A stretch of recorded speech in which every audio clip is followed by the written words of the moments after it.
Polisi menyebut senjata yang digunakan pelaku saat melepaskan tembakan ke arah penagih hutang merupakan senjata airsoft gun. Memiliki airsoft gun belum ada izinnya, Pak. Ini masih kami dalami lagi, apa airsoft gun itu terdaftar atau tidak.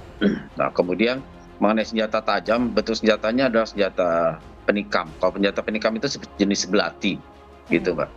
Itu bukan senjata orang-orang yang untuk di kebun, yang untuk mungkin membabat tanaman atau rumput, bukan senjata penikam. Nah, itu tidak dibenarkan. Semua warga negara tidak dibenarkan untuk membawa senjata penikam, apalagi ke tempat umum dipergunakan, apalagi itu lebih salah lagi, gitu, Mbak. Polisi memastikan proses hukum terhadap Aibtu FN sebagai anggota Polri akan berjalan secara transparan dan akuntabel. Namun, ia pun tak menampik apabila perbuatan kawanan penagih utang juga telah menyalahi aturan dengan mengambil paksa mobil secara langsung. Tim Liputan, Kompas TV.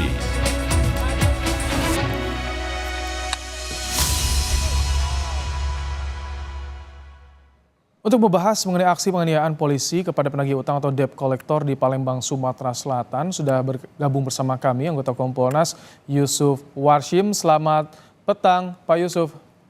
Selamat petang, Mas Rahmat. Baik, Pak Yusuf, bagaimana Anda melihat penanganan kasus ini oleh polisi di Sumatera Selatan? Ya, terima kasih Mas Rahmat. Kami dari sejak beredar rekaman video itu melakukan pemantauan dan mengumpulkan berbagai macam informasi yang beredar di media sosial dan kemudian ada dalam pemberitaan media konvensional seperti di Kompas TV.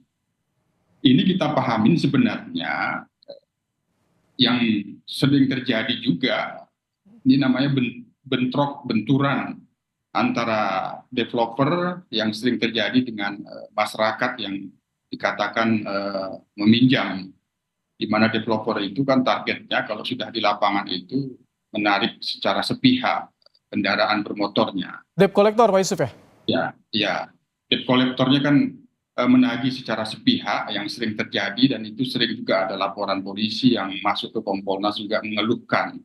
Nah, kali ini benturan itu terjadi kepada oknum anggota polisi. Nah, benturan-benturan seperti ini sering terjadi, hanya kali ini terjadi antara debt collector dengan yang pihak masyarakatnya itu anggota polisi. Ini tentu kita sayangkan kejadian ini, yang ini dialami oleh oknum anggota polisi. Sementara ini kita sudah memantau, namun secara resmi kami sudah melakukan proses pengiriman permintaan klarifikasi ini sementara dalam proses agar penjelasannya itu. Hanya kasus ini tentu kami sebagai pengawas mendorong agar tetap ditangani secara profesional, transparan, dan akuntabel kedua belah pihak. Baik, Pak Yusuf, Ya. ini artinya harus dipisahkan antara ancaman pihak debt collector dan juga kasus penganiayaan yang dilakukan oleh anggota polisi. Ya, kalau kaitannya dengan debt collector itu kan sebagaimana yang di awal saya katakan itu kan sering terjadi di lapangan dengan masyarakat yang memiliki hutang.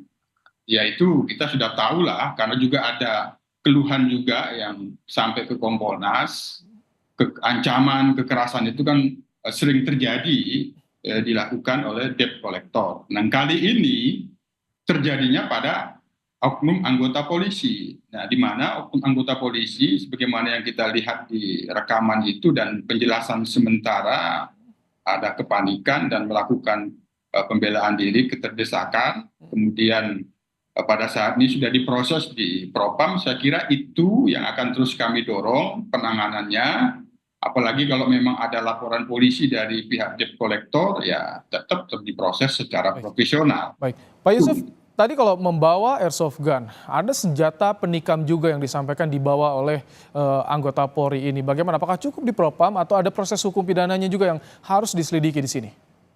Ya, baik itu dugaan pelanggaran kode etiknya, disiplinnya, maupun ada indikasi dugaan tindak pidananya, tetap dua-duanya diproses. Itu yang kami dorong, tentu dilakukan secara profesional, transparan, dan akuntabel.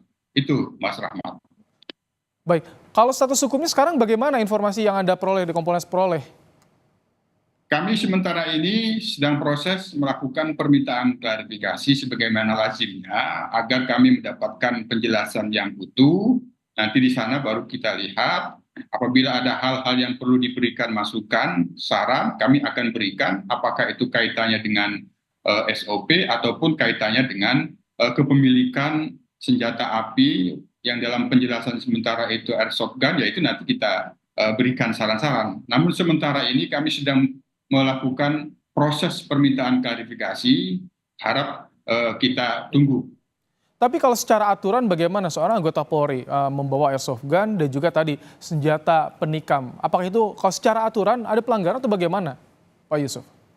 Airsoft gun itu kan tetap ada izinnya. Nah ini kan tentu menjadi materi yang perlu dilakukan pendalaman dan pemeriksaan di Propam. Biar kita serahkan, kita dorong pihak Propam untuk. Kalau tadi yang senjata penikam yang tidak boleh, yang tidak dibolehkan di masyarakat manapun itu bagaimana, Pak Yusuf?